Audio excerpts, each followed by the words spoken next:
Hey and welcome back. We're in mainland Spain at the moment and we're planning our next passage further south from Moraira to Almerimar, which is just over 200 nautical miles away. So we're in Moraira, just on the coast of Spain near north of Alicante, and we're about to head off straight down to Almerimar. And if we make it, I think it'll be the longest sail that we've done so far. Yeah, so it's going to be like a 2-day passage. We don't have much choice, to be honest. The wind this time of year window. Yeah, the wind window.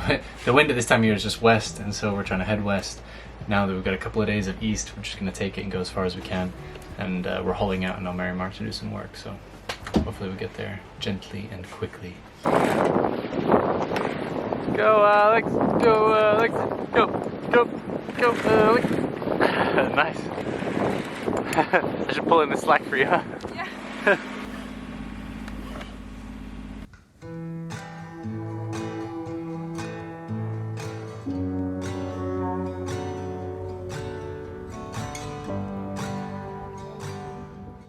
So we left and we've just started. There isn't a huge amount of wind. No. It's kind of on the nose as well. That's why we left so late, it's because the wind doesn't really come until about 2 AM. We're just getting going whilst it's still light, running the engine a bit, and then hopefully in the night we'll get some wind. There's a moment in your time when the world stops and it is still as a lake out here. I don't think we've ever seen it this flat since we bought the boat. There's a one-stop like town.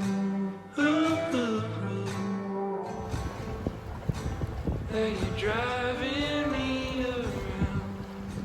around? I've just been on watch since 4 and it's sun's coming up now. Well, it's getting lighter and it's 20 to 8 now, believe it or not. It feels so much earlier. We had the engine on for most of the night, but we've been able to sail in the past hour or so, really. Lars is coming on at about 8, so I'll go to sleep then for a bit of a nap.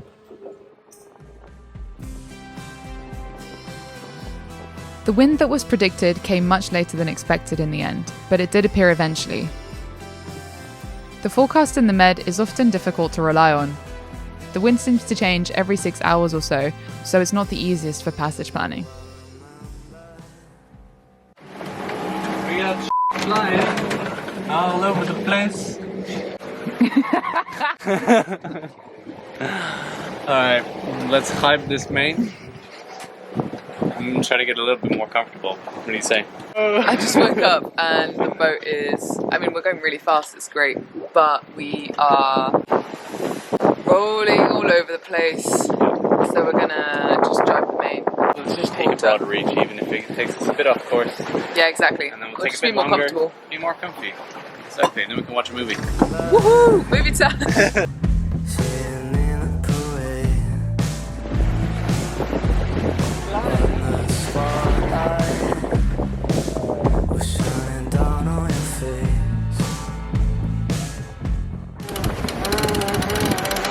Going left-handed, you know. Ambidextrousness. I see you and a pretty smile. Follow you, baby.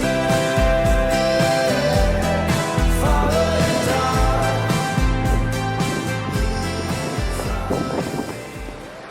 you, I don't usually drink coffee on passages because it's apparently supposed to make your seasickness worse if you are prone to getting seasick. So today's the first day I'm trying it, but I'm feeling pretty good and I'm trying to just act like life is normal and we're not on the move.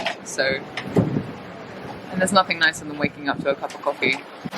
It's also really nice to be doing a long coastal passage because we usually do passages to get from one stretch of land or one piece of land to another piece of land.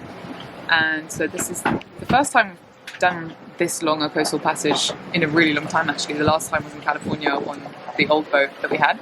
And it's really cool because you get a bit more of bit more scenery, a bit more to look at, and also you get a bit more of a sense of progress. Which means it's a little bit more chilled out as well. Hello world. This is how comfortable it is. We have leftovers that we could eat, and we're gonna make other food. What? Yeah, that's crazy. Pum-pa-dum. Look at this beauty. Sourdough on the go. This is our setup on the way. Just a big pile of pillows and watching movies and things. We're just going to put a film on now.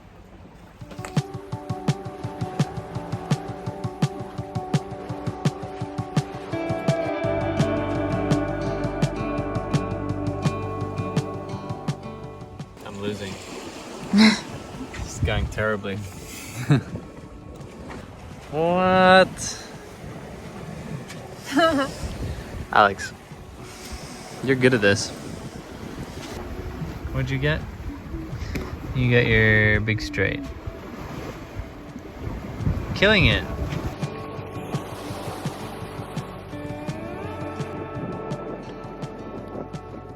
I can tell my body is struggling to just be sedentary pretty much the whole time. So I've done a few stretches here and there. I've tried to like do some yogic style movements as much as I can, and Wow. I've like walked up and down the steps a little bit. You're gonna struggle on one of the passages, huh? I know, I'm really gonna struggle. I need to find a routine. I'll get into like a little bit of a I think workout that's the routine. challenge that we've had so far with the passages that we're doing is they've been like 1-2 day passages, and everybody says it takes at least 2 or 3 days to just get into the rhythm and into the cycle, and then you're kind of in a flow.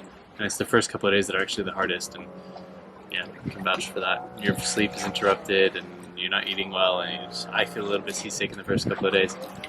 So I'm looking forward to doing a bit of a longer one where we like... I'm feeling pretty good though. I feel good now. Compared to some of the other passages we've done. Yeah, and I feel good now compared to like this morning. Yeah.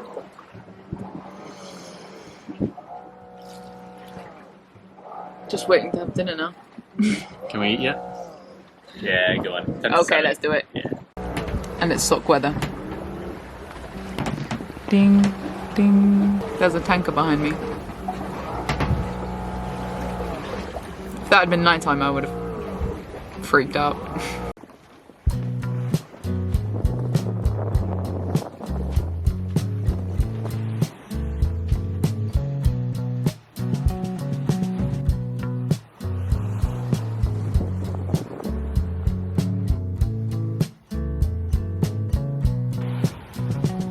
One of the things we love the most about being on passages like these is the fact that you get to experience some of the most beautiful sunrises and sunsets you'll ever see. When else do you get the opportunity to see the sun rise or set without anything else on the horizon? You get front row seats to nature's daily show, and it's pretty sweet. I have my own reasons. I have not responded yet. When we're not in the same room, you're not here, you're just a guest.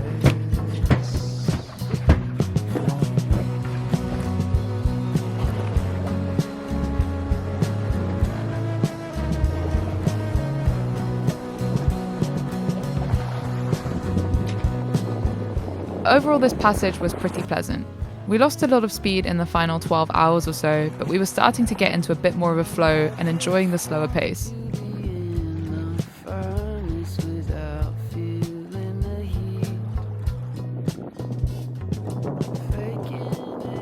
We got Chef Lars in the kitchen. Pancakes for breakfast. Galley. Yeah, good one. We're in 2 knots, but that's okay. Good. I've got American style pancakes. They're really good. They are good. But they're whole wheat, so they're healthy. Final straight.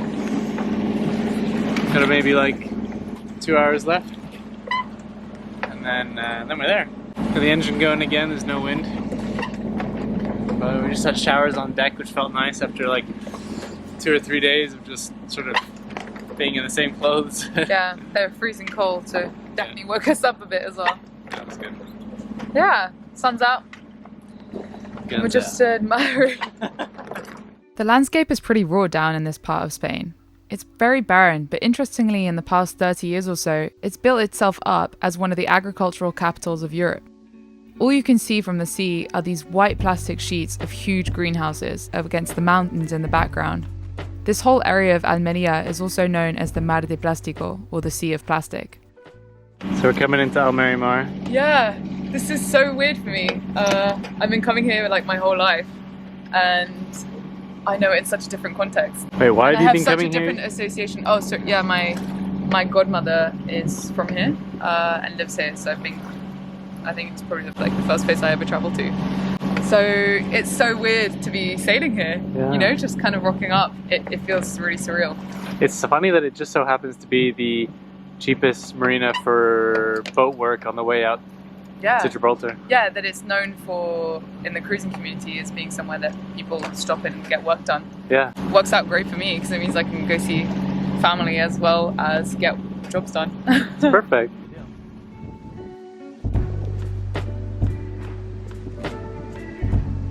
Oh, we're all the way in. Yeah.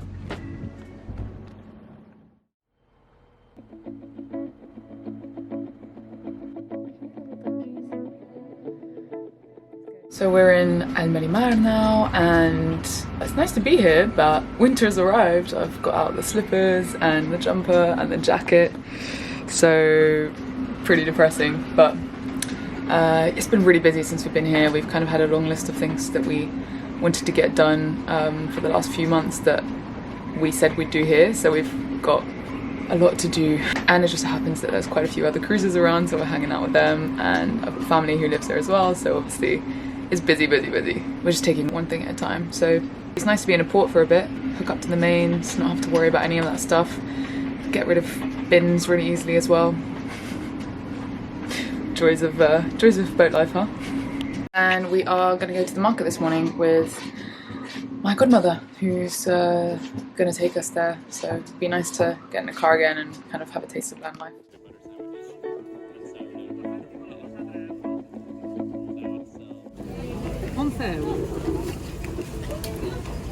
This is awesome. Love it. Yeah. Local market, just Wednesdays though, right? Just Wednesdays, yep. Yeah, so yeah, everybody from the whole area. Getting all the goodness here. Look at all of this.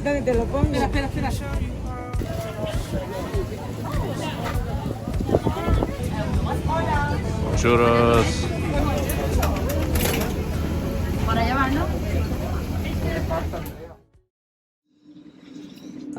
I used the longboard to save a drowning cat. Our neighbor's cat just like tried to jump from our boat to their boat and fell in, and it was the most tragic sight ever. It was like drowning, and so I reached the longboard into the water for the cat to be able to climb back up onto, but then all the bearings, you know, got salt water in them, and that's what they look like now. So I bought some new bearings and just quickly replacing them before it's much.